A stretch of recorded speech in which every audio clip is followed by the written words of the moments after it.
Let's take you to Benin now, live via Zoom, where Destiny Owobu, an economist and a statistician, is joining us to discuss the economics of strike actions in Nigeria. Destiny, very good morning to you. Yeah, good morning. I'm That's great. excited to So be here. I'm just going to get started asking, for example, I mean, we talk about strikes a lot, how that labor should not embark on a strike, whether it's indefinite or otherwise. But let's look at really the cost of strike actions in this country, whether it's by the organized labor, by some other unions like ASU or whatever name they go by. For example, what does it cost Nigeria every time we go on strike? The financial costs are in the billions of naira, because Nigeria is largely a government-employed society, and anytime there's a strike action like this, imagine the ports, imagine the civil service generally, imagine the revenue collecting agencies. Everybody is grounded, and so billions of naira are lost in the process, and billions of man hours of productivity is lost, and a lot of people, the economy is grounded to that point, to the value. Some estimates put the cost of an average 2 week strike to about 5 to 10 billion naira. So that's what it is in the financial angle. So it costs a lot anytime Nigeria goes on strike. Interesting. You just mentioned a 2 week strike that some estimates says could cost the country between 5 and 10 billion. When we look at all this, I mean, the government, for example, quote unquote, is blessed with a good number of, like an array of accountants, economists, and statisticians. I mean, data analysts. Does the government realize this? I mean, the question is, if government realizes how much it costs us to go on strike, for example, will it not be easier to prevent or ward off incidences that could lead to strike rather than allow them happen and then we continue to drive dialogue? It's not so simple, because industrial actions they perform a political social function. We don't. It's not every time economists look at the financial cost of something. There's what we call the opportunity cost too, the real cost. What is? Let's look at other elements of cost. What is lost when the Nigerian workers are shortchanged? They are paid less wages that could not take them home, so to speak. They are paid wages that vanish at the rising prices. They are paid wages that impoverishes them and drives them more into poverty. There's a cost attached to that. All right. So the status quo does not necessarily promote uh, efficient economics, because there's something we call aggregate demand. And this aggregate demand is influenced by disposable incomes. And these disposable incomes are the incomes we use to buy things from the marketplace, which eventually translate into more output of firms and more employment. Okay, so if this disposable income is very low, what that means is that the aggregate of workers cannot buy goods and services. And if they cannot buy goods and services, the businesses will suffer because they don't have patronage, because there's low disposable income. And so there's a bigger cost we are not considering. We cannot put in naira and kobo when the Nigerian workers are shortchanged, paid less wages, and they have to go to the market and buy products at market prices, which are fast rising. In the last 1 year alone, prices have increased, has quadrupled in most products. And if prices have quadrupled, it therefore means that the average Nigerian worker now earns in real wages 1/4 of what they were earning before. So what 30,000 naira could buy a year ago, what that means now is that you will need 120,000 naira to buy same today. It therefore means that the real wages of the Nigerian worker has moved from 30,000 to 6,000 to 7,000 naira in real terms in just the 1 year. So there's a cost attached to that too. So sometimes it's about looking at what is lost in the short run versus what will be lost in the long run. In the short run, the strike action will appear to cost Nigeria a lot of money, but the status quo will cost Nigeria more in disposable incomes, productivity, and growth of the economy. So we must balance this cost out to ensure that in the end, we choose the lesser devil. The devil of going on strike to force government to act and losing some billions must be compared with the devil of allowing the status quo to remain and millions of Nigerian workers are paid stipends. That what they are paid is immiserizing, is miserly. It cannot support the cost of living. So these are the things we consider. So there are no hard and fast rules here. So the debate on the table should be the total cost to the economy, total cost to the Nigerian people, total cost to the taxpayers of we allowing prices to run wild while income has stagnated. Okay, yesterday, for example, there was a meeting of the President of the Senate, Speaker of the House of Representatives on the one hand, and then you had the leaders of the organized labor, essentially represented by the President of the Nigeria Labour Congress and his trade union Congress counterparts, talking about Festus Usifo. In the middle of these two, you had Minister of State for Labor and Employment. Now, the Minister of State for Labor and Employment did say, look, minimum wage has been 30,000 the whole time. Now, federal government has shut it up by 100% to say, we are offering 60,000. I mean, for basic mathematics, one would have thought 100% is a whole lot. I mean, what more should government be doing? I mean, for a government that has also paid, a country, I should say, because not necessarily President Tinubu's government, but we know how that before now, government would even borrow to pay salary. Is it realistic for labor to be asking for 494,000 naira? When we do the calculations, it is not realistic. But then the economic crisis we deal with doesn't look realistic too. Who would have believed that in a year, the price of the naira to the dollar will jump fourfold? Who would have also believed too in a year that the price of petrol will move from 220 to 850, fourfold? Who would have also believed that the price of a bag of rice will move from 27,000 naira to 85,000 naira?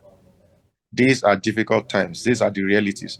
So we don't just look at the wages, we look at the cost of living. The cost of living has quadrupled in the last 1 year. Okay, so what labor is asking, although unrealistic, is also responding to the unrealistic price increases and the unrealistic economic tantrums that has happened in the last 1 year. Okay, desperate situations often requires desperate measures. Let's go to the economics of it all. What labor is asking is this: if government pays 400,000 to labor, then we will need at least 100 trillion budget to fund it. Okay, 400,000 minimum wage. If we translate that throughout the workers' stages, the government, we are already operating persistent deposits in the last 5 years. Now, if government does that, it therefore means that the deposit, the budget deficit will expand astronomically, and then government will need to borrow more to pay wages, which is unsustainable. We already have a lot of debt that we are funding, and then we now need to borrow more to fund wages. Whereas what we ought to be doing at this stage of development is spending more on capital projects. Now we now need to borrow to finance the revenue, the wage bill. That's number one problem. Number two is going to create a lot of unemployment if government decides to pay that amount. Why? Because government will not be forced to take in all the workers it currently has. Government will need to retrench thousands of Nigerian workers to be able to sustain that bill. Okay. And thirdly, what about the private sector? When the government pays that wage, the entire private sector will be wiped out, because how many businesses outside the government can support that wage bill? It therefore means that the private sector itself will need to be finding a way to prune some of its workers, because workers in the private sector will not demand higher wages. Now, if the workers in the private sector demand higher wages and the productivity is not matched by those wages, the only option is for the private sector to lay off thousands of its workers and only hire essential workers. Okay, so there's a multiplier effect of all these things. So, like I said, the asking for those wages without looking at the productivity of the economy itself is regressive and backward. The GDP of Nigeria has not increased astronomically in the last 10 years. The GDP of Nigeria remains between 400 and 500 billion in the last decade. So there's no evidence of increase in productivity of Nigerian workers. Okay, it doesn't translate to more money for the federal government. What we have simply been saying is that government is selling more oil, making more money, but the output of the economy is not growing. That is why we are seeing prices rise, because supply is not catching up to demand. In fact, Nigeria is growing in population, the needs are increasing, but the supply is not catching up to demand. And so that makes Nigeria predominantly a seller's market, not a buyer's market, where the sellers are king and the buyers are at the mercy of the sellers. All right. So when government raises these wages artificially without considering these economic fundamentals of budget and the implications of the budget, it will snowball.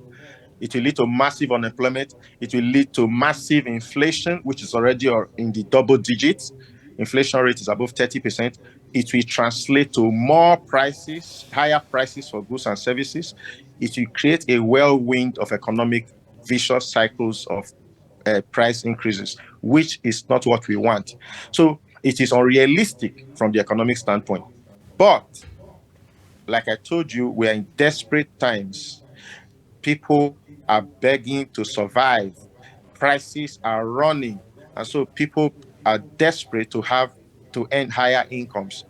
Beyond the sentiments, if you look at the problems the average Nigerian is having to deal with are the rising prices. Who will blame labor for asking for such a high amount? Who will do that?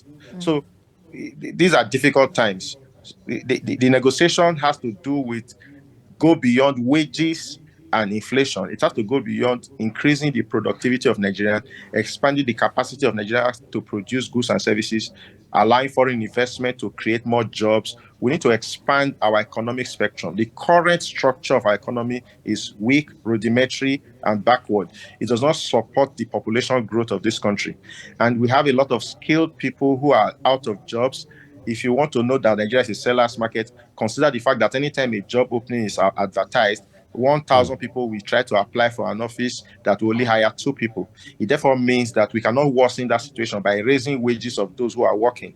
The federal government employs about 700,000 people in this country, and let's add the state governments together. Let's assume that 5 million Nigerians are hired by the government. So what happens to the other 220 million Nigerians who do not work in the formal sector? When you raise the wages of the formal sector, what happens to the millions of kiosk businesses that cannot afford to pay their workers 20,000 naira a month? It therefore means that they'll be starved of labor. There'll be heated competition for big companies in this country. It will increase the corruption, increase the survivor mentality, and snowball into something negative. We don't want that. Mr. Obu, a while back, we were talking about how we can address issues at the root causes. And like you mentioned, that one of the reasons why 400,000 and above minimum wage cannot be implemented is because of productivity. We don't have, there's no system in place to measure productivity, quite frankly. And then civil servants, we have situations where civil servants go to work and it's more like they just go to work for going to work and then they manage other businesses elsewhere and they're not productive. So how In tackling this, because this is one of the causes. Now, how do we ensure that we have a productive system, a productive economy? How do we measure productivity at this level so that we can begin to, yield desired output? Yes, the current system we're operating is a rentier system.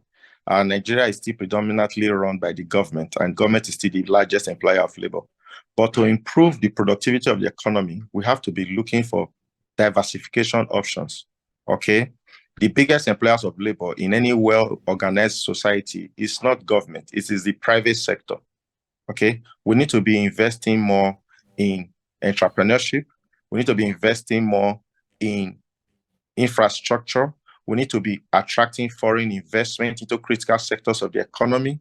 We need to be investing in innovative enterprises that earn a lot of income. We need to be expanding our GDP. Like I said, a population of 220 million people generating a total GDP of 430 to 40 billion is totally unproductive. The per capita income in Nigeria is just about $2,500. So we have big challenges. I'll give you a statistic. South Africa, for instance, is generating over $400 billion of GDP, but the population of South Africa is just 55 million. Okay, the United States of America generates a GDP of $222 trillion. Okay, with a population of 330 million people, whereas the whole of Africa, with 1.6 billion people, generates only about $2 trillion of GDP. It therefore means that the United States of America, which is 300 million people, is more productive than Africa's 1.6 billion people times 10. That is not acceptable. It therefore means that Nigeria is a consumer nation, not a producer nation.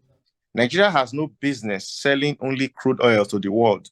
We should be expanding production into manufacturing, services, high-level services, high-level agriculture. We should be producing far more than we consume. But as it is now, we are at the mercy of the entire world.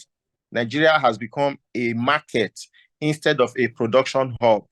So this requires billion-dollar investments into critical sectors of the economy, mining, steel. Nigeria has one of the best forms of steel in the world in Alajana, Jakarta, and yet Nigeria is not a world steel producer.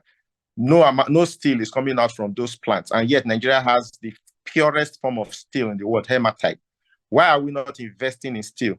Nigeria has arable land that can feed 1 billion people, and yet we are not the biggest agricultural producers. 70% of Nigerians are engaged in agriculture, but the output from the agricultural sector contribution to GDP is not more than 20%. This is a misnomer. Nigerians are big consumers. We should be producers. We should be the China of Africa. And like I said, as long as we continue to run this rentier patronage economy, it's rudimentary. We are not yet prepared for industrialization. And for industrialization to take off in this country, that we employ more people, put more people in jobs in the private sector, we need to get our power right. We need to get our basic infrastructure right. We need to get our engineering industry right. We need to invest in vocational education, which is more important to growing a nation than this high-level university education. We have more office people than factory people. Okay, we need to redesign our economy to support production, not that type that supports consumption. Okay, these are big problems that require big thinking, new, fresh thinking, fresh ideas, require more political will. But unfortunately, we don't yet have leaders who are thinking in that direction. We talk about it in rhetorics, we talk about diversification, but in the last 10 years, I have not seen any major effort towards the diversification. Oil is still our biggest source of income, and it shouldn't be for a country that is growing in population, that has 90 million youths. What are these people doing? What are the potentials of these youths? What are the sectors? What are the companies that we employ them? Okay. Only, for example, Volkswagen alone in Europe employs over 400,000 people. Coca-Cola employs over 140,000 people. The biggest employer, private sector employer in Nigeria does not hire up to 15,000 people. This is a misnomer. We should be having more private sector companies that can boast of employing 50,000 Nigerians. But how would they be able to do that in a country without power, without security, without government support for the private sector? These are the major problems. It's a good thing that you are from Edo State. In fact, you have joined us live on this program from Benin City, the state's capital. The governor of the state, Godwin Obaseki, a man who has been there for almost 8 years now and has been able to, as some people would assess him, create some sort of fusion between the private sector and the core civil service. In other words, he's been able to introduce some very fundamental and drastic elements of the private sector, himself being a private sector-oriented man, all right, into the civil service. As of today, we understand that minimum wage in Edo State is 70,000. Whereas the federal government is offering 60 at the federal level. Some people say that could become even motivation for the labor, the organized labor, that is, to continue with this strike. Yes, yes. People will say that.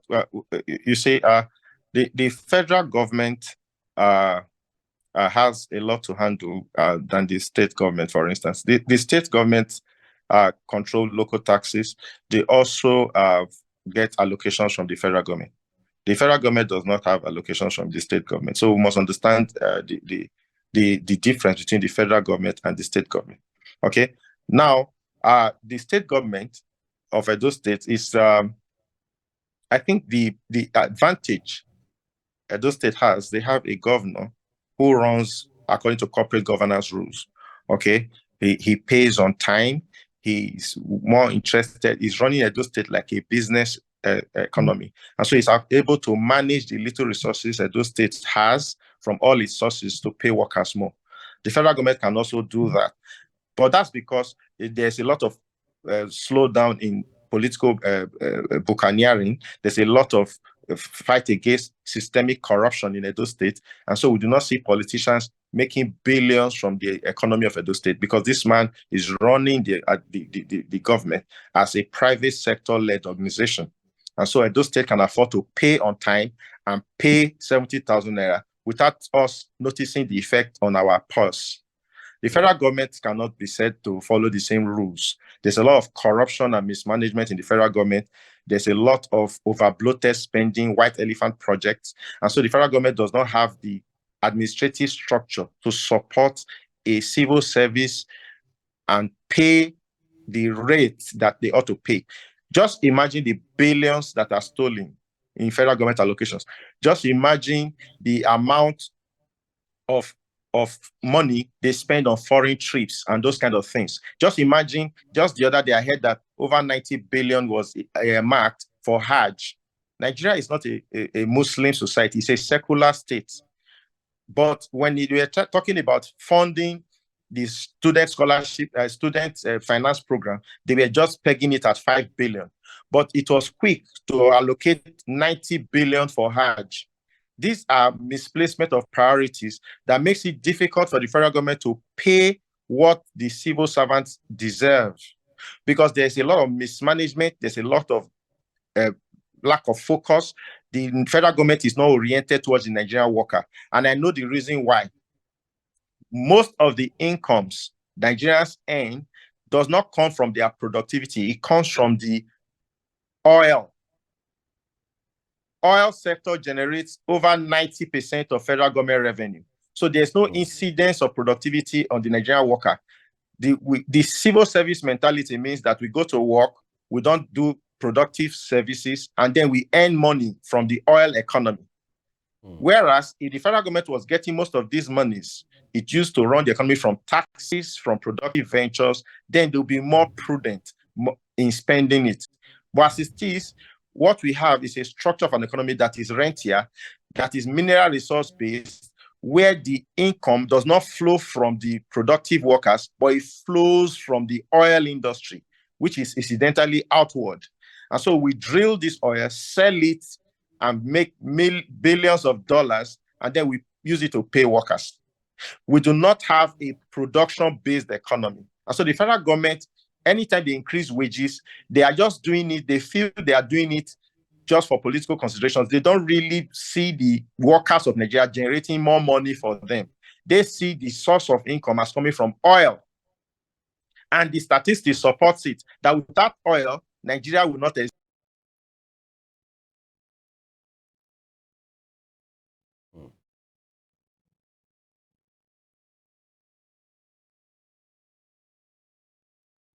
I think For a minute there, we're losing stream, right? Audio in particular. We're just going to ask the very last question before we end this conversation. But it turns out Destiny Owobu couldn't just land on that narrative that he was pushing just a minute ago. Let's take a quick break and we're back shortly.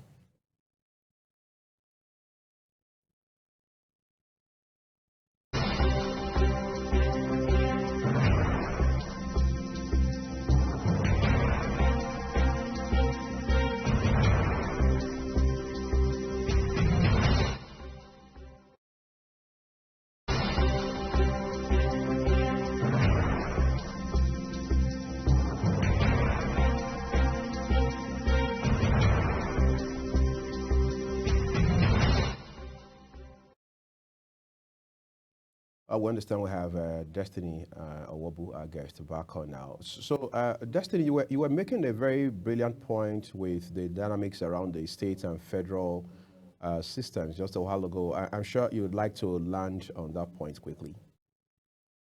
So, like I said, Edo State basically is supposed to be a civil service state, but the government in the last 8 years has been trying to diversify the state by inviting business players to come and play in the sector.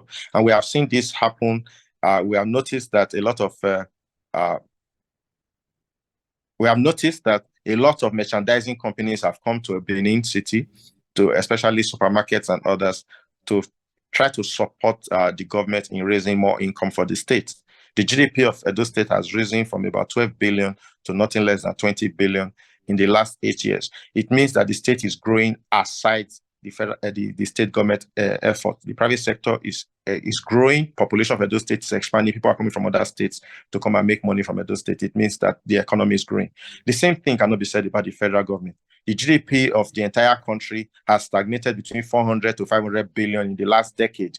We have not seen any major expansion in output. And so we cannot say that the federal government now has more money to pay more workers, unlike the state government that is growing. In fact, some states in Nigeria are expanding because of the ingenuity and creativity of their governors.